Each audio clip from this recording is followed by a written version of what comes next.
What's up, everybody? Thanks for tuning in to News Made Simple. This is News Made Simple for April 28th, 2022. I almost wrote down 2000 or 2030, like earlier when I was making notes. I'm just our mind's so on the Great Reset and everything. So it's like, oh, it's 2030 already. Holy shit. No, it's not. But anyways, welcome in everybody. And we have myself, Cory, we have Phil Gibson guitar, and we have Luke Mikic. Before we get into anything, I want to mention our sponsor, the Bitbox O2 hardware wallet. Definitely check it out. We'll talk about that more later. But then also, Movies Plus has the Great Reset and the Rise of Bitcoin on there. So go down and download the Movies Plus app. Now, before we really get into the news, in Luke's Aussie terms, I have to take the piss out of him. So Luke is a very fit and he's in good shape. He takes care of his body. Definitely not. But where are you going with this rabbit hole? Oh yeah, you have no idea. So Phil, I was going through the expenses for our trip to Miami, and Luke consumed $150 worth of candy in the hotel room. Luke. Holy shit! Well, that's just because whenever you lift the little bag of M&Ms or whatever they give you, they charge you, right? Probably, yeah. Oh yeah, if you lift them and then eat them too. My fat ass needs to go on a diet. That's actually the first time hearing of that. Anyone listening in, I did not know that. But I will say that I certainly ate the lion's share of candy in that hotel room. Well, I've never seen it when Luke came in from his flight. He didn't get into like 12:30 at night, and he just comes in and is like, when you get out of a flight, you have energy, you're like excited to be at the hotel finally and all that kind of stuff. He's just going around the room, and like I just hear like bag rip open, and I'm like, I thought you ate like kale and like the inside of bamboo shoots, but like you're like sitting there crushing M&Ms and Oreos and. Okay, let's stop talking about my MMN bloody crush, and let's get on to the news that the listeners want to hear about. Cory, what is on your mind this week about? All right, so first of all, let's not beat this to death, but we'd be remiss if we didn't talk about the fact that Elon Musk just flat out bought Twitter, and Twitter caved. So I think he put them in a position where there was nothing they could do. They had to, it was either, one of my business partners said, he was like, they either lose their jobs and make a lot of money by letting him buy the company, or they lose their jobs and lose a lot of money. Because if they rejected it, eventually in 6 months, 12 months, couple of years, they'd lose their jobs again and the whole company would fall apart. So what did you guys think? Yeah, it's just not him fulfilling his fiduciary duty, or it would be Twitter not fulfilling their fiduciary duty if they said no.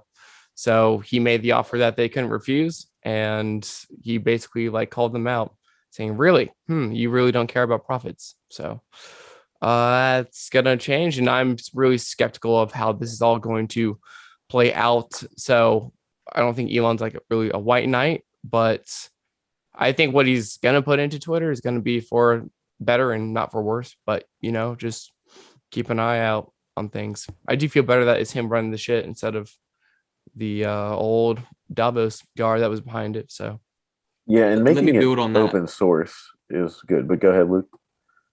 No, I just want to build on exactly what Phil said. That's my exact position. I think Twitter in the short term is probably maybe in a better position than it was, but I'm very, very, very cautiously watching what Elon does, because I don't know. I just think it's awfully coincidental that he's out there creating, obviously, the Neuralink project that he's working on, which is computer chips being put in the brains of humans. That's what he wants. And I just think it's awfully coincidental that he also got into a dispute or a fight with Bill Gates on Twitter this week. So he's calling out Bill Gates, and obviously all the conspiratorial, minded people. They talk about Bill Gates trying to put microchips into people's hands. He has patents for all sorts of programs relating to that. I would encourage the listener to go and look at patent number 2020-666-666, owned and bought by Microsoft. But that's a whole nother tangent and rabbit hole. My whole thoughts on Elon buying Twitter is I'm cautiously optimistic, but I am watching him very closely. I don't want to. It certainly could be some sort of setup to make him look like the good guy saving democracy, when in reality he implements IDs and authentic. What else was he talking about? Authenticating people's IDs to deal with authenticate spam. all humans, and no one knows what that means. Yeah, Maybe that's it's very another vague. twist on like the business model. Like if you want to be like verified, people pay like $5 a month or like $20 a year or something, because Twitter tried to roll out like premium features. Maybe Musk just thought that was a terrible idea, and like he's an entrepreneur as it is. But again, like nobody really knows what this is going to look like. So Yeah. just be cautious and be aware. It's just got to be. It's got to stay. The authenticating humans is good if it remains non KYC. And like Michael Saylor's idea of the, basically posting in escrow $10 worth of, sats. I think that is just such an easy, simple solution. Do I think that that's someone that Elon's going to do? Probably not. But yeah, before, I don't want to simp for him, because people were certainly simping for him. And I mean, I've posted about it probably 15 times this week. But it's just fascinating. It is fascinating that he just flat out bought the company. Like that's outside of whether he's going to do good or bad for it. It is just a fascinating development and story. But also, one of the things that he's going to be closer to Jack Dorsey. And I think maybe Jack Dorsey helps orange pill him. We don't need Elon to get or understand or want or love Bitcoin. We don't. Could he help? Yeah, like I think he could help on the environmental, discussion. But Bitcoin doesn't need him. So I think that's interesting. But yeah, let's move on to the next news item, which is just to add there real quick. I think go ahead. everyone in Bitcoin, and just maybe in general, people that might have hearts, can see how altruistic Dorsey is. And I think this is, partially an altruistic move on Elon. And Elon doesn't need to get Bitcoin 100%. But if he's working closely with Dorsey, though they're billionaires, right? And so they actually, at least Dorsey comes off to me as him understanding the power and responsibility he has. And I think he actually wants to do good. And I think Elon might kind of follow in those footsteps. And just going back to last year when they had like the Bitcoin like video seminar, when it was them two and Kathy Wood was also there for whatever reason, it was just, I think that might have been like the origins of them maybe talking about what is happening right now. And maybe that was just, the beginning of that. So for lack of better words, I think this is them working together, trying to make a difference in a positive direction as far as like people online and the internet goes, and privacy and free speech. But who knows? Yeah. I mean, just to like a quick point is that, everybody's like, oh, Elon's doing it for different nefarious reasons, but it's like, I really do think at the core, he does want what's best for humanity. Because like, he's spending so much money trying to go to Mars, and like that's such a big focus of his. And like, there's not really a business play that will play out in his lifetime. You know what I mean? Of like going to Mars. Like, that's not like becoming planetary, species. That's really building beyond his life and stuff like that. So I think there is a chance, but I mean, he's also I think got the tap on the shoulder last year about Dogecoin, or about Bitcoin, and which made him turn into the Doge machine and all that. And there's interesting ties to watch with him in China. Business ties in China. Tesla is tied up in China. So what happens whenever people start talking about the Uyghurs on Twitter? tap him on the shoulder. So yeah, interesting. But okay, so the other news we have, next item was that Central African Republic has declared Bitcoin legal tender. So that's the second country. I saw somebody post that meme of like the one guy dancing like a fool, and everybody's laughing at him at like some music festival, and he dances by himself for like 30 seconds, and then somebody else joins, and then like someone else, and then it becomes like everybody's dancing and having a great time. And I saw somebody post that and said this is basically Central Africa coming in and joining El Salvador, and how quickly our other place is gonna come along. And I think it might be a listener, but this guy that he DM'd me today, and I think he's from Peru. He said interesting, but the second largest news organization in Peru just asked me for 2,000 words on Bitcoin. So interesting. I think that there's some rumblings and more things are going to happen. But what do you guys think about the legal tender? Do you think I'm surprised it took this long, frankly, to get another one. So what do you guys think is going to happen here? Just be skeptical. Yeah. I think this is even, honestly, I think it's even smaller news than El Salvador. And I'm probably one of the more bullish people on Bitcoin Twitter. So me saying that, I suppose, has a little bit of weight behind the actual size of the announcement. It's pretty small. Like this is one of the smallest countries in the world. I think it's like in the bottom 10 if you look at it in GDP out of 150 countries. I think 13% of the population has access to electricity. So there's not a whole lot of smartphones down there. I think the one interesting angle of it for me is that the Central African Republic used a currency called the Central African Franc, and that's obviously controlled by France, which is something I've been meaning to look into a lot more. But there's another 6 or 7 countries in Africa that also use the Central African Franc. So you've got Cameroon, Chad, I don't even know how to pronounce that, Gabon, the Republic of Congo, and then obviously the Central African Republic. So them adopting Bitcoin as legal tender could be a way to get out of kind of having European money control and pillage their economies and the economies of Africa overall. So I think that's interesting. That's a good point. But also remember, so why did El Salvador do it? Yes, probably to get around being dollarized. But at the end of the day, it was a country with terrible crime and they wanted to clean it up. And what better way to do that than to attract capital and rich Bitcoiners?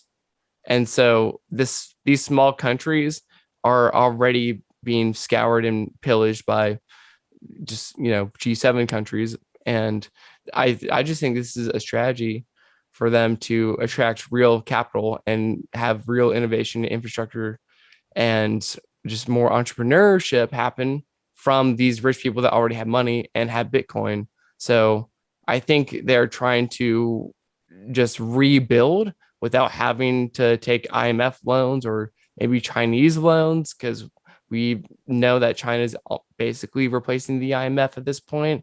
And so I think maybe this is just another strategy to do it, but in their own way. And we already see, as I'll get to, the euro dollar is taking a mad beating, and not the euro dollar, the euro and dollars are being drained out of the world economy. And so that means investment is leaving these countries. And so I think this might just be a strategy for these small countries to bring back that investment by saying, oh, we're more Bitcoin friendly, like no tax on capital gains or whatever. And again, I think it's just a strategy for these countries to actually be sovereign, as the UN Charter said, under like international law, that every nation is a sovereign nation. And now when you have this, not New World Order, rules-based order that is pushed out by the West, then it just kind of 86s that idea of international law and that nations are sovereign. So I think these are just small countries trying to build back better in their own way and rebuild their economies healthily from a grassroots approach with Bitcoin. Yeah, I mean, like what did Luke say? It's like top 10 smallest countries. So I think as far as countries go, it's not the biggest announcement, but I think it's just a growing trend that we're going to see people try to build themselves up, which is kind of like what people do on an individual level. Like when we talk about how plebs do this with Bitcoin, like getting out of any kind of commercial debt and just building yourself into a better life. Yeah. And especially if dollars are being drained out of the world economy, that means that their dollar denominated debt is higher as well. So yep. Yeah. So I think it's bullish. Do you guys think there'll be another country this year in 2022 that comes out and declares it? Maybe. Yeah. I think dominoes are falling. Bold I'm predictions. still yeah, I think this is more interesting for prediction based. Actually, we should include this in our little bet as opposed to price predictions. I like the nation state predictions. I think that's because I think everything's heating up geopolitically. I still have the opinion that you're going to see more kind of quote unquote friendly rules and regulations, like just little moves like, yeah, tax-free Bitcoin over here, or yeah, come and pay for your taxes in our city over here. I think you're going to see a lot more of that than you will legal tender. But I expect now that you've seen the second, you're probably going to see more and more. What do you think? What do you guys think? Do you guys think we're going to see more legal tenders this year? Maybe not legal tenders, but when Russia was saying, oh, we're going to legalize Bitcoin mining, just little things like that, like you mentioned, Luke, just kind of slowly dipping their toes into it and warming up to it, because maybe these nation states and countries have understood how powerful of a weapon this is, but they don't want to let the cat out of the bag so publicly, because then that would just put maybe a larger target on their heads, because they're trying to play nice and perhaps get that IMF loan. And again, it's just about trying to be as stealthy and maybe even clandestine with this as possible, to not even become a bigger target of just being taken advantage of at the world economy and the IMF, the loan shark of the world, as possible. So it's stealth mode for everyone. Yeah, I mean, like it makes sense for people to. It makes sense for them to wait and slowly, do it before anyone knows they're doing it. Like, if the U.S. were to ever make it legal tender, and they wanted to add a bunch of it to its balance sheet, do you think that they would announce that ahead of time, or would they slowly accumulate over a period of time? So yeah, and it's just the same question. Do you think that Jerome Powell would speak for every person on the FOMC board that, hey, we're actually going to do 50 basis points every meeting? And do you think that he would announce that since June of last year, almost an entire year since June of last year, that he has been trying to pull out dollars out of the world? Like, no, it's the US versus the euro, and he's not going to come out like dick swinging saying this is what my plot is, because one, it sounds crazy and people empowered aren't going to believe it, which is great. So he's going to use that to his advantage and just do whatever he needs to in the shadows. And it's not just him, it's Wall Street and people that put him in that position in the first place, but they're not going to reveal and say the quiet parts out loud. That's our job. Mm-hmm. Do you think it is our job? I like that. Do you think, because there's a lot of macro bros who shy away from kind of connecting economics and politics, but I think we really enjoy connecting those dots. Really here on job, yes. They're joined at the hip, like yeah. I was just going to say as well, do you think the Central African Republic trying to get out of using the Central African franc or whatever they call it is because the euro is currently going through an absolute crisis because the Fed and the US is attacking them. Yeah, that could be one reason, definitely. Because and like I mentioned, like we're seeing the euro tank and dollars being removed out of everywhere else in the world, and some people need to bring that back because money flows to where it gets treated best.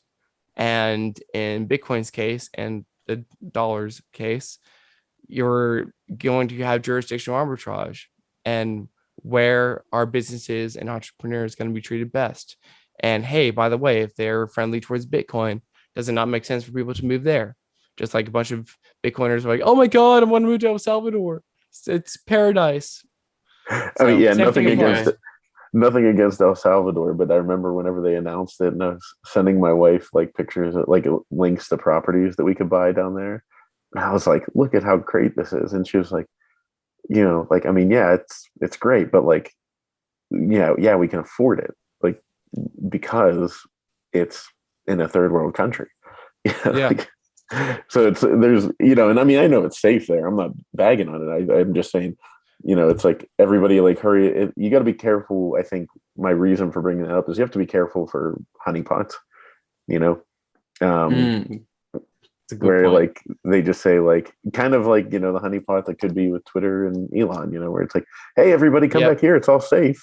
Just give me your Bitcoin address and then you'll be verified and you'll be good to go.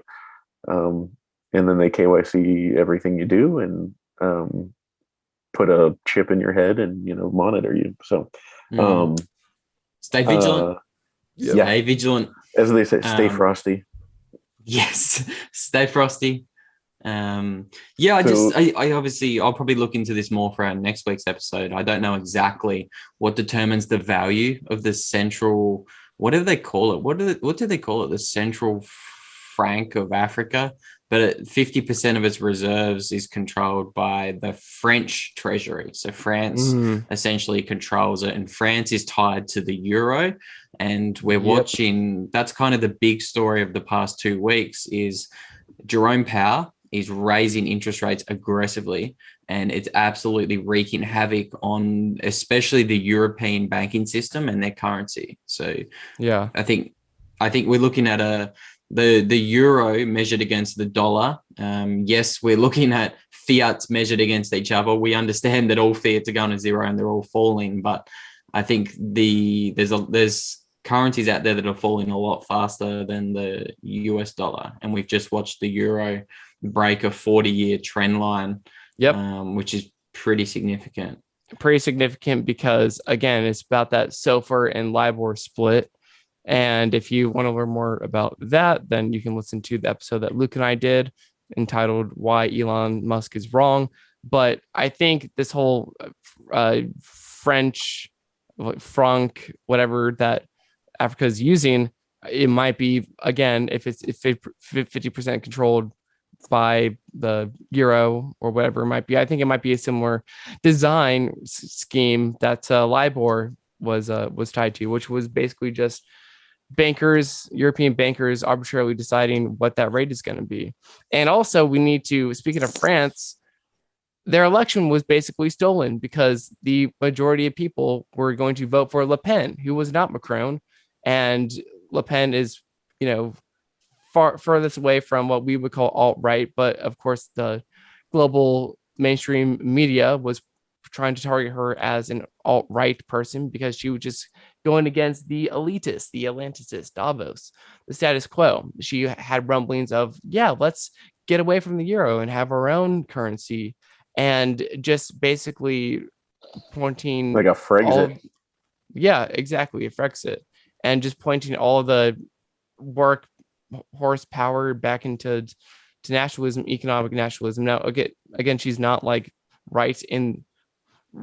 politically right in that sense, but in a way she is, but she's not like, I think she might be just a little bit to the right of Bernie Sanders maybe.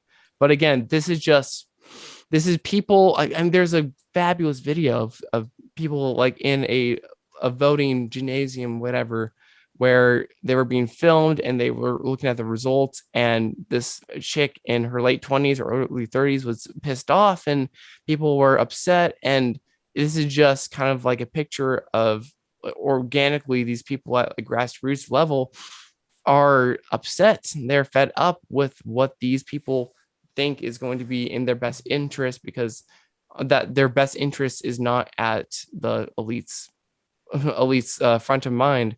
And so I think that's also been happening in these countries in Africa, where they are, yes, suffering economically, but they're also suffering socially and culturally. And the best way to separate that is the separation of money and state. So maybe that's why they're looking towards Bitcoin. But also, I think it is just to attract more capital as well. And what better way to do that than rich Bitcoiners? Could not agree more. Yep. Let's do you guys want to get into the euro and all of that extraction and did everything you went Luke to talk cover about? his story? Yeah, so we kind of related to the euro. Well, here, This before we week, get into the euro, let's get Yeah. So we Let's- basically have we not? So I got more to expand on this a little bit. So basically, this all kind of comes back to, let me see here. Here, while you're looking that up, let me mention our sponsor. And it's funny because there's a secret topic that I haven't even mentioned to you guys that actually the sponsor will then come up again. But the Bitbox O2 hardware wallet, grab yourself one and get your keys off of the exchanges, everybody. I will talk about that in a minute. But yeah, get your keys off the exchanges and use a Bitbox O2 hardware wallet. Go to shiftcrypto.ch/Bitcoin made simple and use the promo code Bitcoin made simple in all caps, and you will get yourself a nice, as Luke says, sexy, very attractive, hot looking, voluptuous hardware wallet. And sleek and sexy. yeah, that's Sleek and they're gonna- voluptuous, I don't think go together. I think they contradict they're each gonna other. have Luke on on their website, like pointing and being like slick, sleek, and sexy. Like you get in. But yeah, seriously, grab yourself one, SSS. get 5% off with the promo code Bitcoin made simple. And we love the Bitbox because it is very user friendly and smooth brain friendly. Smooth brain friendly. So take it away there. Yeah, so let's again talk about the euro and euro dollars or offshore dollars and the dollar. So as we mentioned on this show, since the FOMC meeting of June of 2021, we have seen a sucking out of dollars in the global economy because Powell raised the reverse repo rates by 5 bips. Now we're, I think, looking at like 30 bips in total. And so basically it's incentivizing people to take their excess cash and move it and park it over to gain interest at an account at the Fed. Now we are seeing a raise in the Fed funds rate itself. And if we look at the euro, and Luke, I believe, is looking up the USD to euro pair right now, it is tanking. And Luke, also, if you want to just go, if you have Telegram on desktop, you can go see the chart that I grabbed from Tom. But basically, that's the euro has basically tanked, crashed, because Europe is trying to destroy its economy. And let's look at Russia. So Russia's economy is actually stabilized, and it's the strongest it's been since not only the conflict of Ukraine has been recovering, but in the past 2 years. The ruble itself is 74 to the dollar. And I think a week ago it was 77. So it keeps inching its way into strengthening. And why is this? Well, earlier this year, and I think, earlier this week, and I think maybe last week as well, we see these European countries capitulating and selling their euros for rubles to buy oil because they need energy. And some of them aren't going along with this whole great reset idea. They don't completely want to starve out their economies. And so that's one effect of why you're seeing the euro tank as it is. And let's fast forward to my predictions for next week. May 4th, May the 4th be with Jerome Powell. On May 4th, on Wednesday, is the next FOMC meeting where I predict another 50 basis point raise in the Fed funds rate to just exert another hit on the euro and the world economy. Because again, the Fed is in survival mode. They don't give a shit about wrecking markets. We have seen some tremblings in the markets as of this week, and I think there's some psychological warfare because people think that again, it's like, what is the Fed going to do and what are they not going to do? And this might be contrary, but I feel like the markets might rally after the announcement of another raise in the Fed funds rate by 50 basis points. And I say this because it will show that the Fed is not bluffing. They're not messing around. They're serious because they're in survival mode of protecting the dollar and protecting the United States credibility. Whereas if they were doing all the stimulus and printing more money, that would be destroyed. And so what they're trying to do is just increase the trust and value of treasuries and just make the dollar as strong as possible. So this move of them not bluffing and showing that they are serious about protecting the dollar, I think, because what we've seen in the drop of the euro is capital flight. Where is that capital going to go? Like I mentioned, where money is treated best. And so you might see all this investment or this capital of what were euros, we're now traded for dollars, and it's going to be sent right back to the US markets. Maybe not all commodities. That would be kind of stupid because there's a bunch of junk out there that are reliant on that cheap money. So that's why I think all this European investment or this capital flight from Europe, dropping the price of the euro and fleeing into dollars, people's money, reserves, their cash needs to go where it's going to be best treated and get the best return. So it's going to go back into the United States, and people are going to think that it's, oh, well, the Fed's actually going to bail out these people because interest. No, it's going to be Europeans or everyone else in the world looking and dying for yield and protection of their time, because that's what money is. It is a tokenized version of energy and people's invested time and blood, sweat, and tears. So as Europe basically castrates themselves economically, you need to find a place where you can hedge yourself. And what better place than the United States if they're actually trying to let people know that they want to be taken seriously and restore their credibility and strengthen their currency, which is still the world reserve currency. And so that's my prediction. That's what I see happening. And we'll just wait and see. And this all goes back to Bitcoin. And I was just looking yesterday, but as markets closed, everything was down except oil and gold, but the Dow, the S&P was down. And you saw Bitcoin kind of sloop up and make this beautiful recovery from, as low as 38 something and making that nice, hump back into the 39s, almost inching 40. And I think I'm waiting for the decoupling. The decoupling event is going to melt faces. Exactly. Bitcoin is essentially a digital commodity. It's similar to gold. It's going to decouple and no longer be seen as a risk on asset because it's an entirely different thing. And I think this capital flight out of Europe and the rest of the world realizes that as well. And so let's explain that for a minute, Phil, for anyone listening and they're new. So when we're talking about capital flight out of Europe and into the what's that? I said, and for me, maybe. I get it, but yeah. I missed it. Okay, like when we're talking about capital flight and explaining where money goes, money is leaving Europe and it's going into the United States because the United States is still seen as the best place to keep capital. You don't want to keep money in China.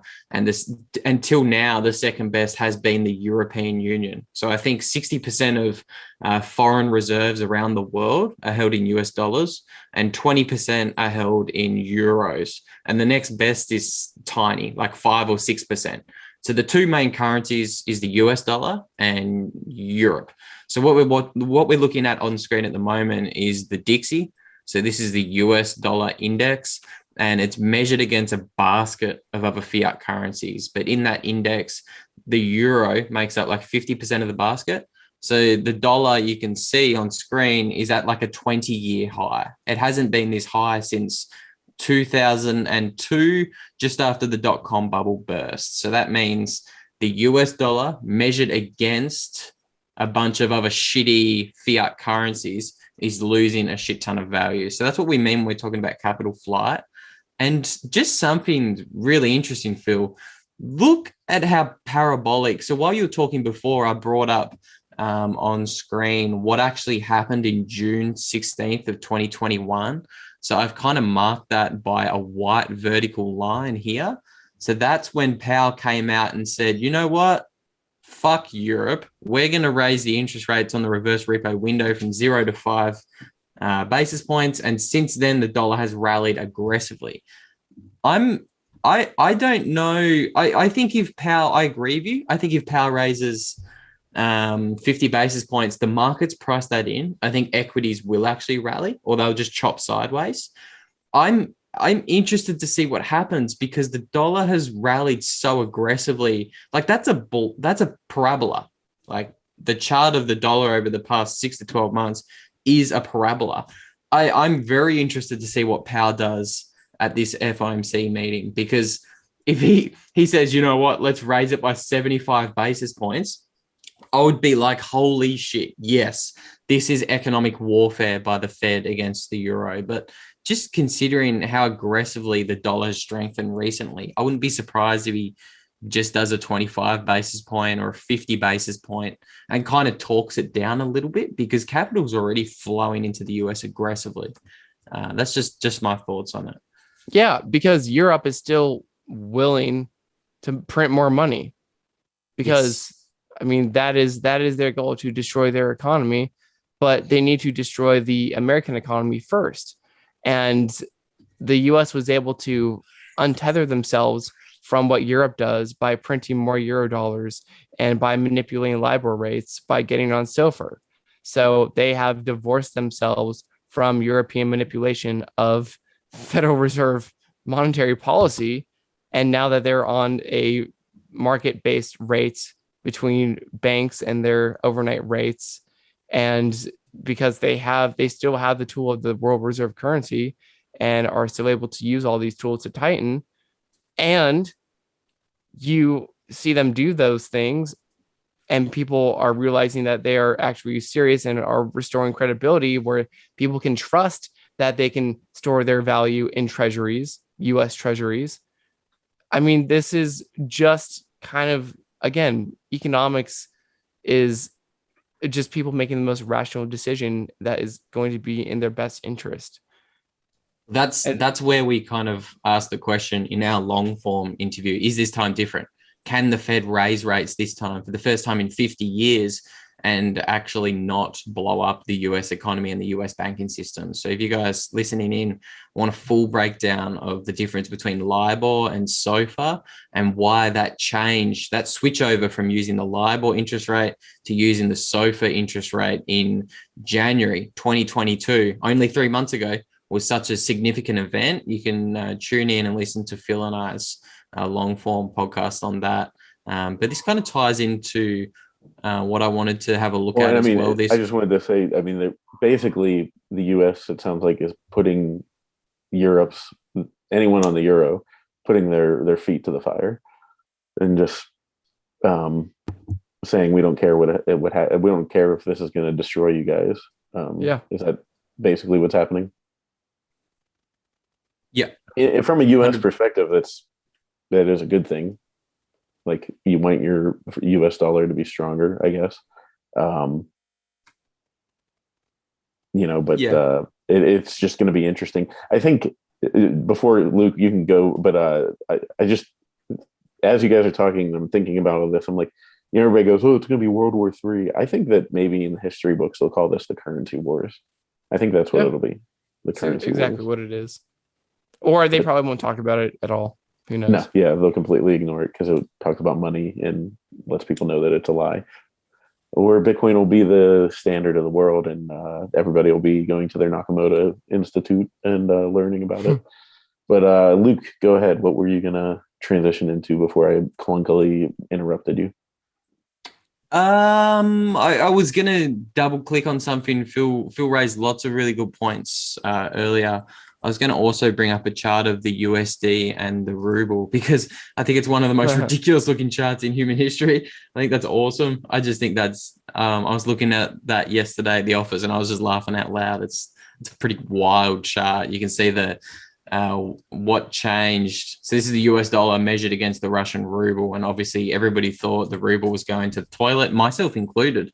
And then Putin pulled a rabbit out of the hat by backing the ruble with gold and this is the big one, and making European countries pay for oil in rubles, gold, and Bitcoin. And this week, actually, something caught my attention. So there's been 10 European companies and countries that have opened up accounts at Gazprom Bank. So that's the Russian bank that Putin wants these European countries to set up accounts with so that they can't be sanctioned because it's under Putin's control. And 2 countries haven't set up accounts and they've actually subsequently had gas and oil cut off from them. So that's Poland and Bulgaria. So just from this article here, supplies to Poland and Bulgaria were cut off after they refused Gazprom's proposed mechanism for ruble payments. So they're saying no. And I think that's interesting because if you have a look at the Polish currency, it is absolutely going to shit. So again, I'm going to look at it measured against the US dollar because that is the global reserve currency. And the PLN, they call that the Polish zloty. Maybe it's just Lottie. Maybe it's a silent Z, but you can see it's breaking above like a 20-year trend line, that horizontal line I've got on chart. So I think that's significant. I think that's very interesting. I've been leveraged long the USD Polish Lottie for a couple of months now. So that's cool. Can't complain because it's blowing up. That's a massive move.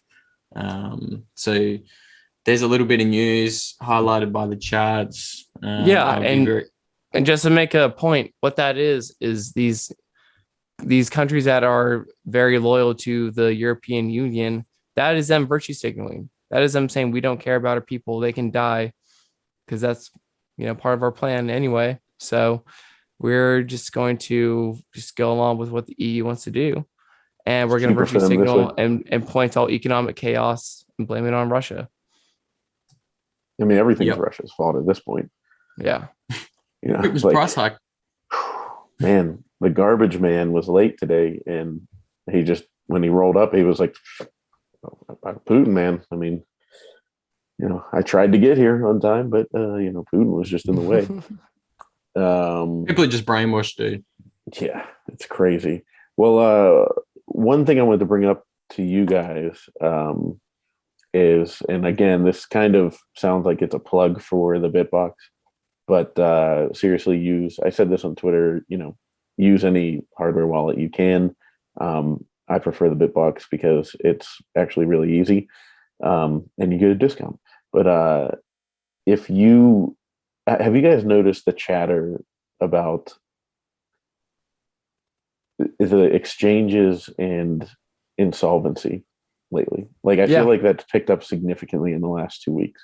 I think our boy Torrential Hodl apparently was approached by a few exchanges saying that, hey, you want to be one of our market makers and provide liquidity so we can stay in business? What? Yeah, you didn't see that, Luke? I saw screenshots of a chat where somebody tried to get 8.4 Bitcoin sent to them, I think it was BlockFi, and they were waiting for days and days and days, and they still haven't received the 8 Bitcoin. I think it's been weeks. Yeah, that's not because Weeks. block times are slow. Weeks. They don't have your money. They don't have your money. I didn't see the hodl tarantula. He got approached. Wow.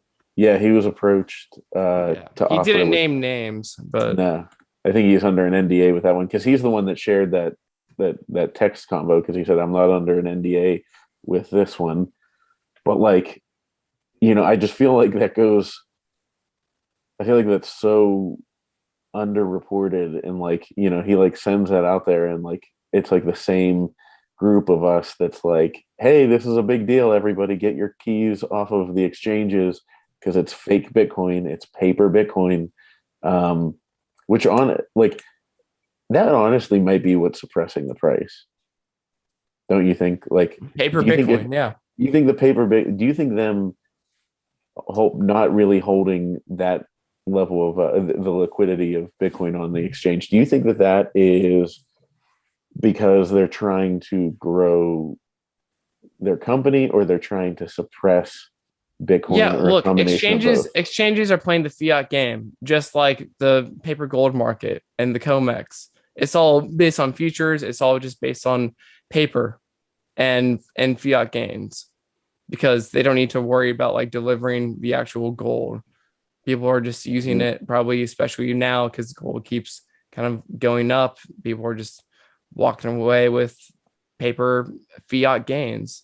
And so the same thing applies to Bitcoin. And this goes into it being able to, the price manipulation of Bitcoin has increased with futures markets. And I think there's a reason why Gary Gensler has not approved a actual Bitcoin ETF for that very reason. And anyone that thinks Gary Gensler is on our side, by the way, is in denial. It's not the case. So yeah, that's all this is. It's just to control the price. But Bitcoin is very special because there is a fixed supply, and you can actually take self-custody of it. Unlike gold on an exchange, they can't digitally send you your gold to your front door. You can with Bitcoin though, except in BlockFi's case, they don't even have it. So have fun not getting your 8.45 Bitcoin and have fun staying poor. I mean, I was thinking about this, like maybe that's one of the reasons why they pump the, shitcoin casino so much, because they are trying to get more cash to buy the Bitcoin to stay liquid. Like it's a game, and it's kind of like if you ever, do one step forward, two steps back, and you're just trying to keep your head above water, like that is a game that just rapidly spins out of control. And if you're always robbing Peter to pay Paul, then eventually they're both going to come to you and your pockets are going to be empty. And I mean, that's how you have every banking crisis, right? That's how you. Now, I don't know if like exchanges actually exchange with each other like the banking system does, but it's basically banks having obligations and making payroll and everything, and they lend out to each other, and then they have to go tits up, and then they have to go get a bailout from the Fed eventually. And so there's no Federal Reserve of Bitcoin. It's just OG whales and market makers. And not even like whales. Like I don't think Hodl Tarantula is like a whale by any means, but he's a miner. And this is what Marty Ben talks about, how basically this is how Bitcoin replaces the Fed window, because the Bitcoin miners become that Fed window because they are the ones producing Bitcoin and having to provide liquidity into the market. And so Hodl Tarantula is just a microcosm of this example. So it's hilarious. Well, and think about that. Like how many other miners are they reaching out to? Probably a lot. I don't know. Yeah. And it's I don't know, it's crazy because everybody talks about the run on the banks, and it's going to be like the It's a Wonderful Life scene, whenever everybody is running to the banks to by the way, you can watch that on Movies Plus. At Christmas time you can, at least. I can't remember if we keep it up all year, but anyways, nice. Everybody thinks you're gonna be running to your PNC Bank or your Chase Bank. I think the run is going to happen on exchanges, and it's going to explode the price. Like, can you imagine the day that the exchanges stop you from being able to withdraw your Bitcoin, like what is going to happen that day? That price is going to go through the roof. Yep. Helping Price for goes that. to- I'm helping for the ignoramuses that just keep it on exchange, and in a way that kind of helps us hodlers. But anyway, Luke, what's on your mind before you go? Because we want to. And Yeah, gotta we run. have. We have been going for a little while here. I think we've just about touched on most of the news. I just think, I 100% agree with everything you guys have said. Here's that little chat that we were talking about. Some dude has 8.18 Bitcoin waiting to be delivered from BlockFi.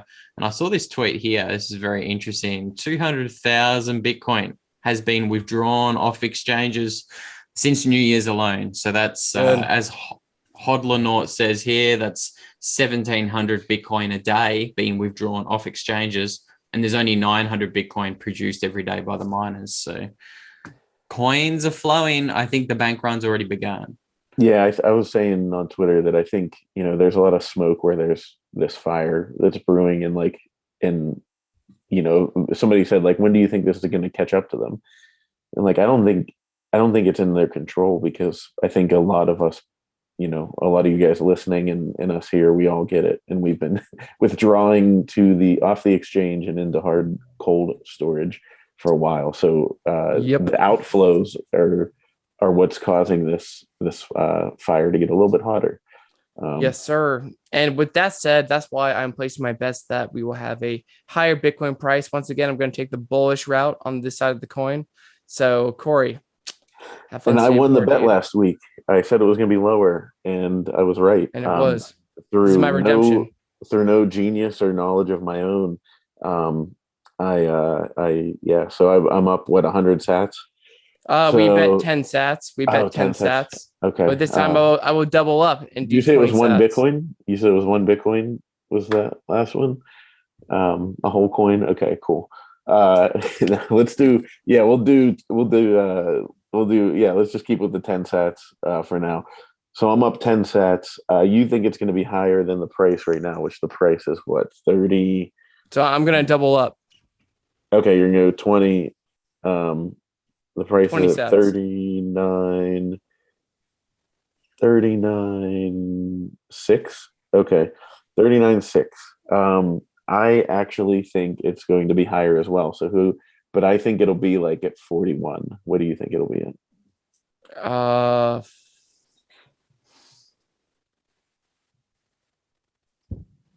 41.5. Ooh, that's like a Price is Right level. All right. Well, we'll see who is closer, and then that will be I'll just keep winning, and Phil will keep buying me cups of coffee in the future. Mm-hmm. Because I don't know if anybody answered the poll from last week, but I think the new poll should be, who do you think's going to win? I think that should just be like the ongoing poll. Who's going to win the Sats price bet, me or Cory? Real quick, so that Luke can run to his. But let's look at the results of the poll. I forgot to look. How old is Phil? 50% of the people said 30 to 40. Wow. 25%. How dare you? 25% said less than 30, and 25% said older than 40. You insulting fucks. Correct. You whingy palms. Fucking savages. Luke, you are the correct answer. I get people saying that because they think I'm smart, that I'm older than I sound older than I am. But I completely disagree with that, because I think I sound like a moron. So he died. Well, Don't be silly. The 25% that said that he is younger than 30, they're correct, right? I don't know. Maybe that should be another poll. Yeah. Well, it's based funny, on my reaction.